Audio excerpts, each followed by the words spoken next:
Bien, gracias. Un ejemplo de lo que espanta el SIDA es lo que cuesta entrar cuando se va a hablar de este tema. Y quiero dedicar esta conferencia al doctor Ángel Gracia, que os hablará esta noche sobre el tema del agua de mar, a ver si así me reconcilio con él, y que además de haber sido unos primeros científicos que cuestionaron la versión oficial del SIDA, es el único que yo sepa en el mundo que durante varios meses estuvo llevando un considerable grupo de personas etiquetadas como seropositivas o como caso de SIDA. Insisto que estos son etiquetas. Los estuvo llevando con agua de mar y los resultados fueron buenos mientras el grupo se mantuvo más o menos cohesionado. Cuando cada uno se rompió, pues perdieron la disciplina y me parece que no sé qué, algunos por lo menos perdieron. Pero es una experiencia única, no sé si esta tarde te da tiempo de mencionarla, pero quiero homenajearlo dedicándole esta ponencia.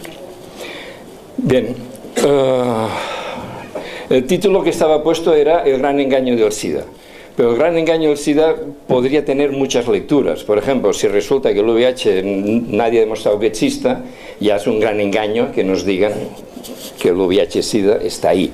Pero la cuestión es más allá, es que el SIDA tampoco es una enfermedad y por lo tanto ya es totalmente secundario hablar de si el virus existe o no existe. Entonces, quiero hacer una declaración de principios y no como Groucho Marx, que dice estos son mis principios, si no le gustan tengo otros. Pues una declaración de principios de que cada cual sabe lo que sabe y no sabe lo que no sabe. Esto es una perogrullada, pero creo que es importante. Y lo que quiero hacer es aportar lo que sé en este tema, buscando sinergias con los otros temas importantísimos que se están tratando también en este congreso, y al mismo tiempo que esto ayude a superar mis propios límites. Además, esta actividad, lo que ahora les voy a decir, es fruto de una actividad de una asociación, como ya ha apuntado Miquel. Hay un tríptico de presentación donde se explica la asociación que somos, y yo no habría llegado a estas conclusiones por mí solo, sino dentro de este funcionamiento asociativo. Y las conclusiones fundamentalmente son estas dos. El VIH-Sida es una ficción, es decir, toda la versión oficial del SIDA, que desde el año 87, sería interesante preguntarse por qué, le llaman al SIDA en lugar de llamarle simplemente SIDA, como se llamó desde el 82 al 87, pasan a llamar los oficialistas, casi siempre usan la expresión VIH-Sida.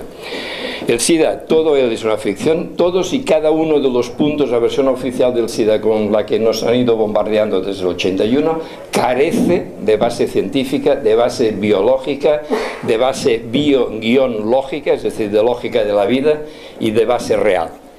En cambio, el SIDA sí es una realidad, pero es una realidad totalmente distinta a lo que nos cuentan. El SIDA no es una enfermedad a tratar, tampoco alternativamente, sino un montaje yankee, made in USA, a desmantelar. De hecho, pues, estamos ya en 30 años de un montaje criminal, que es el SIDA, y en 27 años de un fraude científico, que es lo que oficialmente llaman VIH-Sida. Invito, por lo tanto, a distinguir totalmente entre VIH-Sida, que es la versión oficial del SIDA, que es una ficción en todas sus afirmaciones, que no hay ninguna prueba de ella, y el SIDA, que es una realidad totalmente distinta, es una máquina destructiva, lanzada y construida por los CDC, los Centers for Disease Control, y estas siglas, quien no las conozca, que no las olvide, porque es el organismo norteamericano que tiene más peso en la sanidad mundial, lo cual quiere decir que es el máximo peligro para la salud mundial.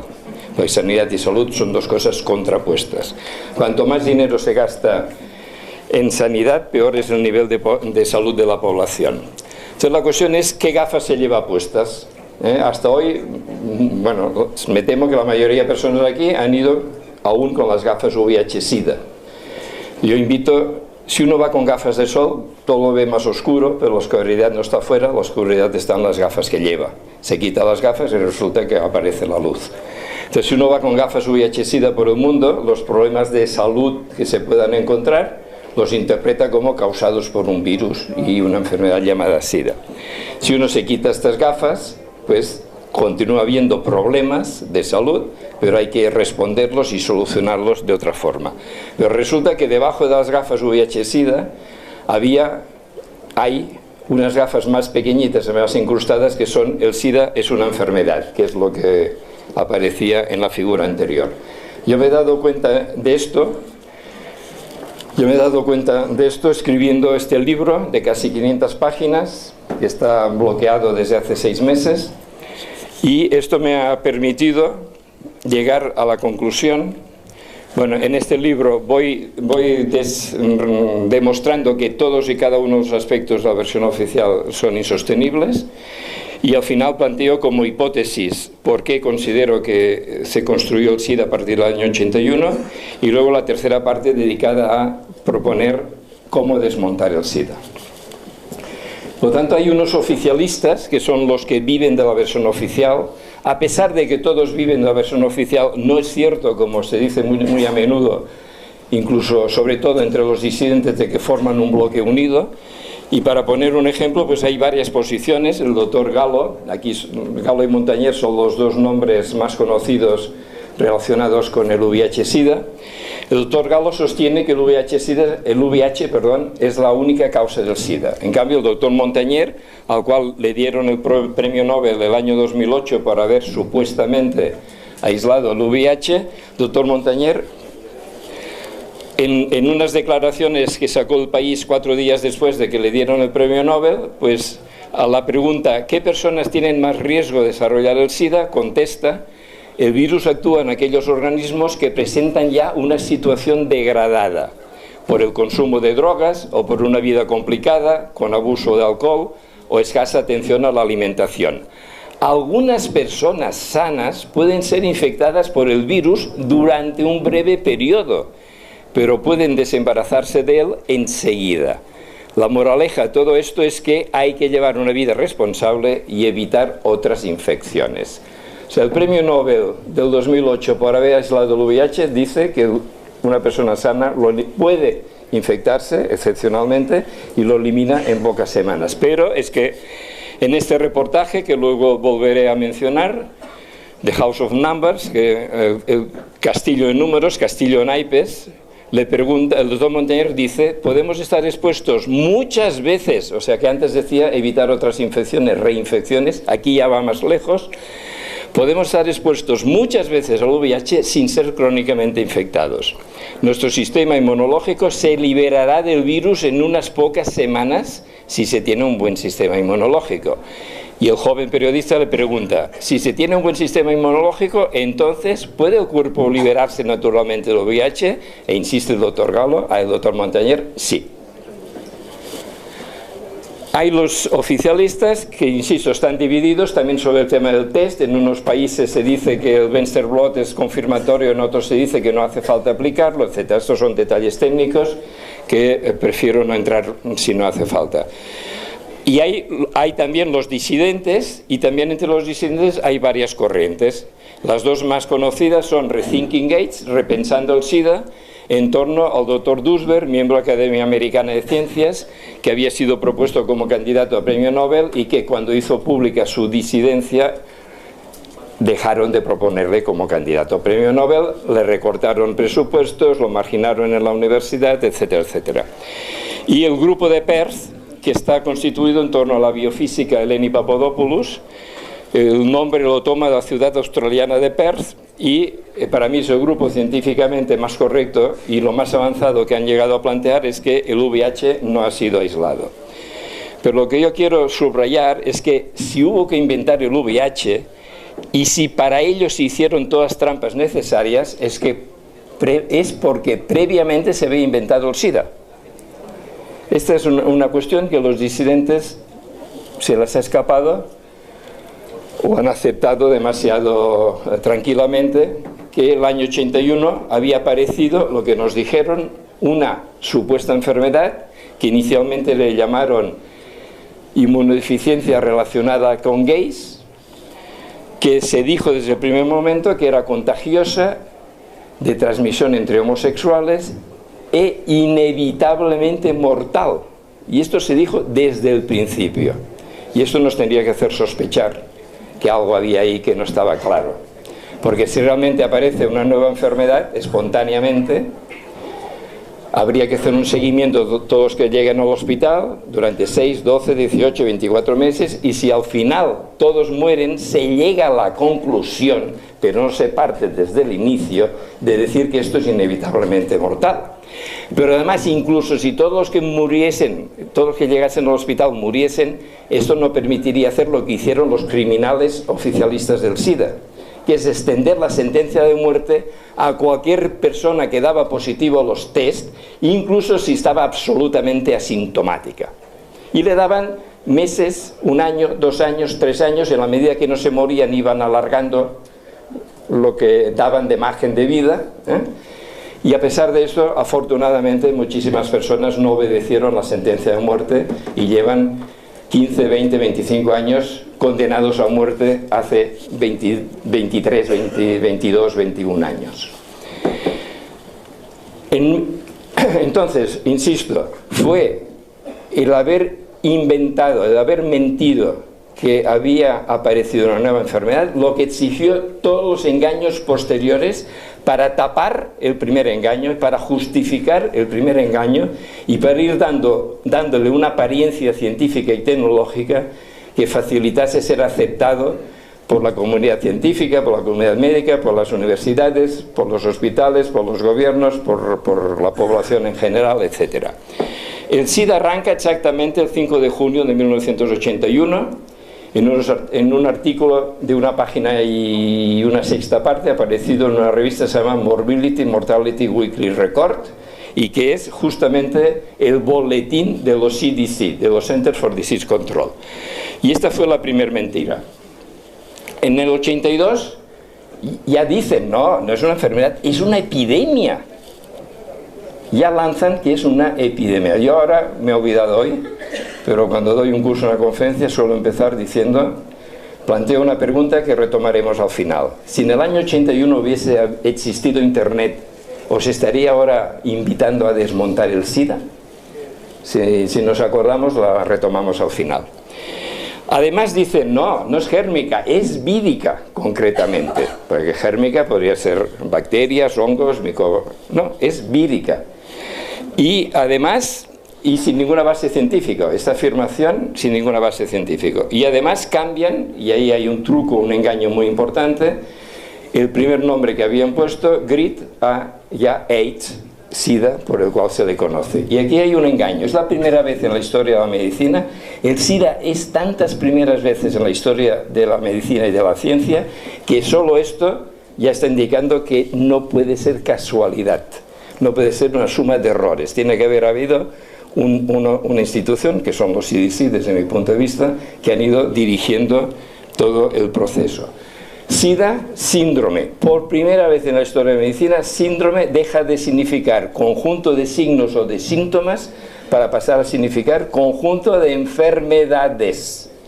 Todas ellas existentes previamente al año 81 en que se empieza a construir el SIDA, cada una con su etiología, cada uno con su tratamiento, cada una con sus víctimas. Una persona que muera víctima de alguna de estas enfermedades, que encima fueron aumentando el número de 2 a 10, de 2 a 12, a 18, a 26, a 29, y digo 29 por usar un número, porque en unos países es 26, en otros es 31. Claro que 5 enfermedades están o no metidas en el saco del SIDA, quiere decir que por definición cientos de miles o millones de personas son consideradas o no casos de SIDA. Es un ejemplo de la manipulación que está detrás de toda construcción del SIDA. Claro, si han dicho que es vírica, pues empezará toda la carrera, todas las maniobras, todas las trampas, todo lo que haga falta, hasta poder decir, hemos encontrado el virus causante del SIDA. Y el primer paso importante fue que el año 83 se dice que el doctor Luc Montagnier, en un artículo publicado en la revista Science el 20 de mayo, demostró haber aislado un virus en un paciente de SIDA. Pero él, hay que mencionar, él acaba el artículo diciendo: falta ver cuál es el papel de este virus en la etiología del SIDA. Él nunca dijo: he encontrado el virus causante del SIDA. Es al año... es más, en este artículo, en esta revista Continuum del año 95, creo que es, Montagnier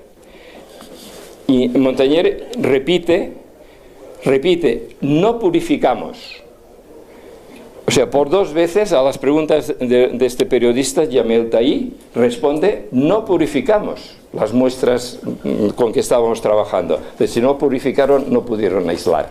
O sea que el doctor Montagnier, además de que ahora está ya diciendo que cualquier persona se libra del VIH y que pocas sanas son infectadas por el VIH, pero es que desde hace años ya reconoció que no habían purificado, por lo tanto no había aislado. Es el doctor Gallo que en el año 84, casi un año después, en la misma revista Science, publica un artículo. O sea, por lo tanto, desde el 84 hasta hoy se están cumpliendo, que es cuando se pone en pie el VIH-Sida, es decir, el SIDA explicado por supuesto VIH, pues 27 años de fraude científico. Que el VIH carece de base científica, llega a cualquier persona, invito a hacerlo, que con rigor empiece a estudiar el material que encuentra en Internet. Poner, por favor, SIDA y combinar con verdad, mentira, estafa, timo, engaño, fraude, disidentes, os saldrán decenas de miles de páginas web, y si lo ponéis en inglés os saldrán millones de páginas web con una información que, si las vais elaborando, os irán haciendo poner interrogantes cada vez mayores a la versión oficial. Y esto me recuerda que si yo me atrevo ahora a hablar como hablo y escribir como escribo, es porque cuando empecé hace 20 años yo me creía toda la versión oficial desde la A hasta la Z. Y paso a paso,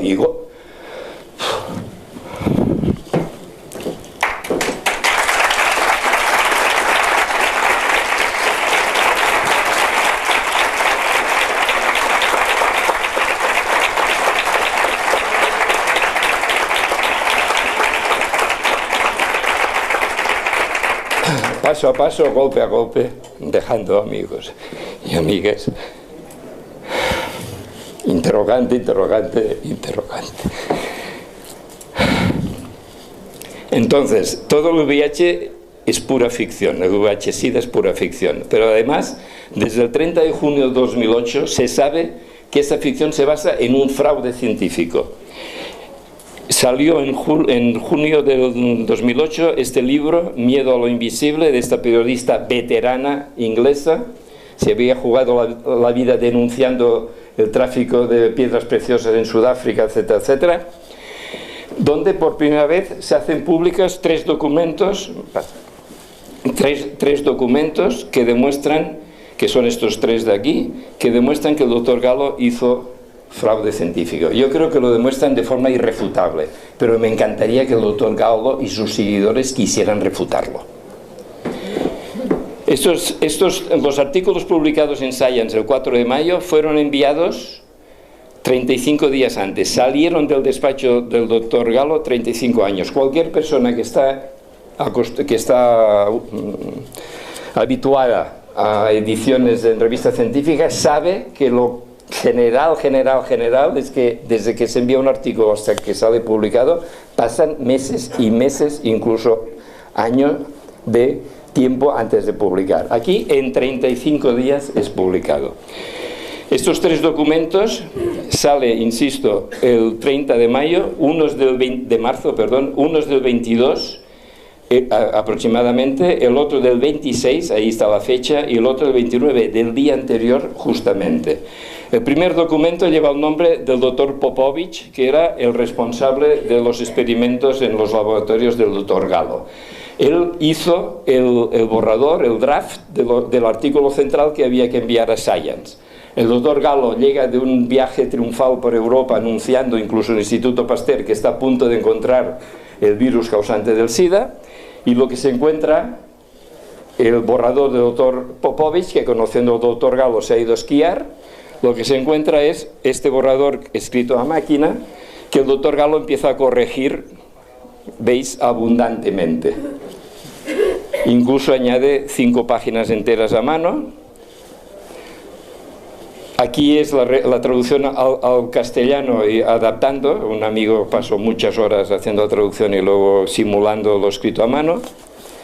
Y lo fundamental está en esta página 4, este es el cambio decisivo, porque ahí lo que había escrito el doctor Popovich es que, a pesar del intenso esfuerzo en investigación realizado, aún no se ha identificado el agente causal del SIDA. Es clara, ¿no?, lo que dice el doctor Popovich, que ha hecho los experimentos. ¿Qué hace el doctor Gallo? Si está anunciando que está a punto de encontrar el virus del SIDA, lo tacha, sencillamente lo tacha. Y esto aparecerá y sobre todo será leído como que el doctor Gallo demostró de forma irrefutable que había encontrado el virus y había demostrado que era causante del SIDA.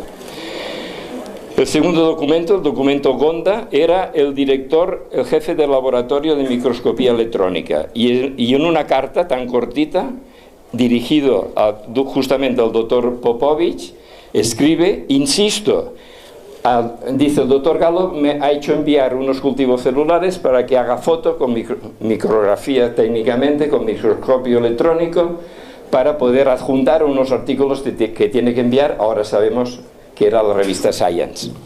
Entonces acaba, aparte de otros detalles muy interesantes que no entro, dice: insisto, estas vesículas pueden ser encontradas en cualquier precipitado celular. No creo que ninguna de las partículas fotografiadas sea virus. Claro también, ¿no? Siguiente documento, el día antes de que salgan los artículos del despacho del doctor Gallo a Science, el propio doctor Gallo firma una carta al doctor Minowada que acaba diciendo: ahora sabemos que hay muchas variantes de los virus que él estaba investigando. Creemos que la causa del SIDA es una variante mucho más citopática, o sea, que mata más células. Lo único que tenía el día antes, y lo escribe el doctor Gallo, era una suposición. Antes de que envíe los artículos a Science, que son presentados como los de referencia para que se pueda afirmar que el VIH es la causa del SIDA. Este es un artículo, una adaptación de un artículo mío que sacó esta revista, que supongo conocéis, y a quien no la conozca la recomiendo encarecidamente, y en el número de este mes que encontráis en los kioscos, el título en la portada es "El VIH no existe", y luego dentro hay un artículo entrevistando a un personaje increíble, 25 años detective privado, 20 años con la policía de Los Ángeles, etcétera, etcétera, 70 medallas por sus servicios militares y civiles a la patria. Y este hombre se ve, por casualidad, no entro en detalles, invitado a hacer una investigación sobre el SIDA. Y dice: voy a hablar con los oficialistas, y me dicen los negacionistas, como decía Miguel, nos llaman negacionistas, ¿no? Los negacionistas son unos criminales, son responsables de la muerte de muchos millones de personas en el mundo, sobre todo en África Negra. Son unos criminales, no vaya a hablar con ellos. Y él se queda sorprendido: oiga, si yo he dedicado toda mi vida a perseguir criminales y meterlos en la cárcel, lo lógico es que me animasen a irlos a conocer y a meterlos en la cárcel. Dice: ya entendí que los criminales eran estos. Y entonces el hombre dice: confío en la justicia divina, pero voy a dedicar lo que me queda de vida a que los criminales del SIDA paguen con la justicia humana. Y esto está en esta revista que encontráis en los... Entonces, es interesante porque leyendo leyendo ahora con estas gafas críticas lo que apareció en la revista Science, resulta que ni siquiera intenta demostrar el doctor Gallo que aisló el virus y demostró que era el causante del SIDA. Ni siquiera lo intenta demostrar, es chocante. Pero ¿qué ocurrió? Ocurrió que antes de que salieran los artículos el 4 de mayo, 11 días antes, en una conferencia de prensa multitudinaria, el doctor Gallo junto a la ministra de Sanidad norteamericana anuncian al mundo, la ministra dice: otra victoria de la ciencia americana, el doctor Gallo, el prestigioso doctor Gallo, ha encontrado el virus probable causa del SIDA. Probable cayó, quedó, el doctor Gallo ha encontrado el virus causante del SIDA. ¿Qué quiere decir eso? El SIDA, entre estas muchas cosas que es primera vez, el SIDA inaugura la ciencia a base de conferencias de prensa. Todo lo importante en SIDA se ha dicho en conferencias de prensa sin ningún artículo publicado en alguna revista científica que avalase las noticiones que se lanzan a la prensa. Pues bien, con las gafas ya se ha encontrado el virus causante del SIDA. Estos artículos los han leído los especialistas y cantidad de científicos. Es, no sé, el segundo artículo creo más citado en el mundo, más utilizado en el mundo, este artículo central del doctor Gallo. Pues ya se leyeron con las gafas VIH-Sida y ya se dio por sentado que ahí se demostraba lo que ni intenta demostrar. O sea, leyéndolo ahora críticamente, ni lo intenta demostrar, lo insinúa, pero no lo intenta demostrar.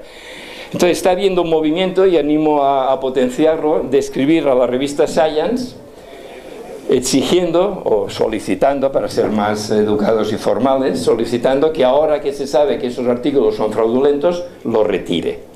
Esta es la primera carta que enviaron el 1 de diciembre del 2008. Enviaron 37 científicos seniors, es decir, veteranos de 14 países. La revista Science no ha contestado. Habría que presionar, por eso digo, invito, no hay por qué ser doctor para escribir a Science, cualquier persona puede escribir, os invito a hacerlo, solicitando, presionándoles para que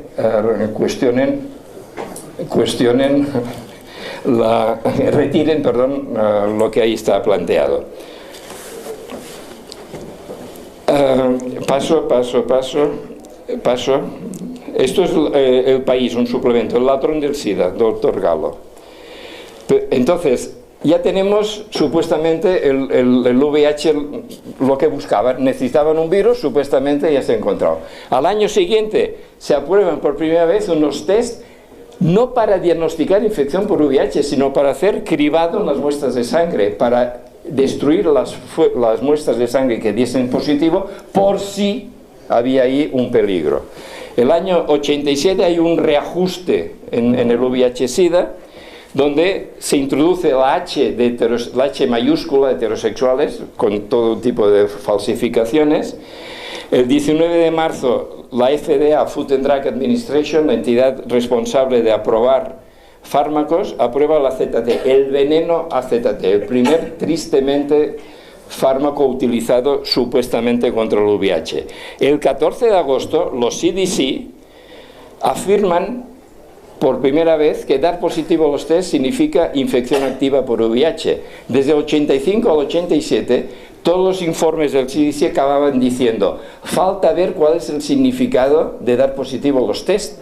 Y decenas de miles de personas que habían dado positivo al primer test, el ELISA, sobre todo donantes de sangre, por lo tanto personas sanas, de familias en general, de clase media, etcétera, eran bombas de relojería esperando qué narices significa dar positivo al test. Entonces dicen, significa infección por VIH sin ninguna nueva referencia bibliográfica que demuestre que esto es cierto, y además se aprueban al mismo tiempo el segundo tipo de test de anticuerpos, el Bensterol, que se usa para confirmar, y que esto permitió indultar al 99,9% de estos donantes de sangre que estaban en cuarentena, estaban temblando, esperando qué significaba. ¿A costa de qué? De sacrificar algunos centenares de homosexuales promiscuos, de hemofílicos, de drogadictos. Es igual, el invento exige estas víctimas, pero hemos logrado desactivar el peligro social que significa. Y además, ahí aparece el año 87 este lavado de cerebro de utilizar la expresión VIH-Sida, con lo cual se recalca en cada instante que hay una enfermedad llamada SIDA, que hay un virus llamado VIH y que el VIH es la causa del SIDA. Es una suboperación de marketing muy importante dentro del SIDA. Entonces, justamente la primera práctica de riesgo en SIDA es hacerse los test, porque están documentadas 68 razones distintas que puede hacer dar positivo. Los médicos, los especialistas no hacen una anamnesis para ver si esta persona se ha vacunado de la gripe, del tétanos, de la hepatitis B, si ha dado a luz o no ha dado a luz, etcétera, etcétera, ¿vale? Y lo que le dicen es, lo siento mucho, eso cuando le dicen bien, has dado positivo al test del SIDA, estás infectado. Pero resulta que los propios fabricantes no se responsabilizan. En sus prospectos dicen de forma sofisticada: nuestros test nos sirven para diagnosticar infección por VIH. Con lo cual se lavan las manos. Hay que ver quiénes son los responsables, y esto de cara a desmontar el SIDA es importante, de que se estén aplicando estos test. Y este en particular pone: actualmente no existe un procedimiento estándar reconocido para establecer presencia o ausencia de anticuerpos. En el 93 hay más aprobación por la FDA de nuevos venenos similares al AZT. Con esto instauran lo que llamaron terapia combinada. Y el 95 viene la revolución dentro del VIH-Sida, y ahí ya acaban de construir el SIDA tal como hoy lo conocemos. Fijaos, les costó 14 años construir el SIDA. Desmontar el SIDA puede ser muchísimo más rápido, 14 meses, incluso 14 semanas, si supiésemos actuar bien y decididamente. Esta revolución incluye 5 piezas. Cambio de modelo del VIH. Resulta que el VIH pasa de ser, como funcionó del 84 al 95 el modelo Galo-Montañer, pasa de ser un lentivirus, que es un subgrupo dentro del retrovirus, con largo periodo de latencia. Galo llegó a hablar de 40 años, y muy dificilísimo de encontrar en personas terminales de SIDA que morían a los pocos días víctimas del VIH, no encontraban el VIH. Y de repente, el año 95, se instaura el modelo del Dr. Ho, que sigue vigente. Según este modelo, se multiplica miles de millones de veces desde el primer día el VIH, encuentran en todas partes, y yo me he inventado, porque no es una categoría científica, se convierte en un virus a gran velocidad. De un lentivirus pasa a ser un virus a gran velocidad. Alguien que me diga cómo una entidad biológica real puede ser tan contradictoria. Ahora, un virus fantasma tendrá las propiedades que aquellos apoyados por la industria farmacéutica, por las instituciones internacionales, etcétera, le quieran atribuir. La siguiente pieza de la revolución es que se aprueba una segunda familia, que son los inhibidores de proteasa, y con esto se instauran los famosos cócteles, ¿vale?, que siguen presentando como una maravilla, y se aprueban bajo la consigna golpear rápido, golpear fuerte. Desde el momento que usted teme haberse infectado, grandes dosis, rápido y fuerte, grandes dosis de supuestos anti-VIH. Además, se inventan un marcador indirecto al que llaman carga viral, que es un artefacto tecnológico sofisticado que sirve para presentar como beneficiosos, porque disminuye la carga viral, unos fármacos que están matando, están envenenando a las personas. Finalmente, el SIDA pasa de ser, en la misma operación, pasa de ser inevitablemente mortal, como habían afirmado durante 14 años sin prueba alguna, a ser una enfermedad crónica que tampoco hay prueba alguna de ello. Pero tiene una ventaja: por lo menos ha suavizado el miedo. Y el miedo es el primer factor de muerte de las personas que mueren con la etiqueta de muerto de SIDA. Pasando ahora rápido. Entonces, el AZT, calavera y tibias cruzadas, fue el fármaco de referencia. Eso quiere decir que se contrastaban con él los demás fármacos que querían probar. Con eso yo pensaba que era más tóxico, pero hace un año retiraron la estabudina porque aún era más tóxica que el AZT. O sea, recomendaban el AZT como sustituto. Los National Institute of Health, NIH, estas siglas que he puesto ahí, en su página web, a cada fármaco del supuestamente anti-VIH ponen la misma frase estándar: no cura el VIH ni el SIDA, ni reduce el riesgo de transmisión del VIH. Entonces, ¿para qué tomarlos? Y luego los rigurosos. Desde nuestro punto de vista, o sea, oficialistas, disidentes y rigurosos. No basta repensar, replantear, superar, reevaluar el SIDA, que es lo que hacen los disidentes, sino que se trata de desmontar el SIDA y organizar una corriente internacional. ¿Hacia dónde? Hacia que disidentes y rigurosos podamos actuar juntos para acabar con el SIDA. Pero ¿quién quiere acabar con el SIDA? Esta es una pregunta que en esta página amarilla encontraréis abordada. Entonces, el SIDA fue el primer dogma mundial de terror. Si alguien sabe otro, que me lo diga. Acabar con el SIDA permitirá acabar con la hepatitis C y las hepatitis que están construyendo, porque es un subproducto. Frenar el montaje de nuevas epidemias, como la del año pasado quisieron montarnos. Liberar energía, creatividad, vida, etcétera. Quitar, lo pongo en interrogante porque habría que acabar de confirmar, pero quitar una pieza importante del nuevo orden mundial. llegó a las comunidades más remotas, llega el terror al SIDA y los que van a combatir el SIDA cobrando del establishment del SIDA. Montar el SIDA, vale, esto se puede hacer mucho más rápido, es un castillo de naipes. Hay un reportaje ahí que si queréis expliquen el SIDA. Acabar con el SIDA podría ser una cosa, insisto, bastante rápida.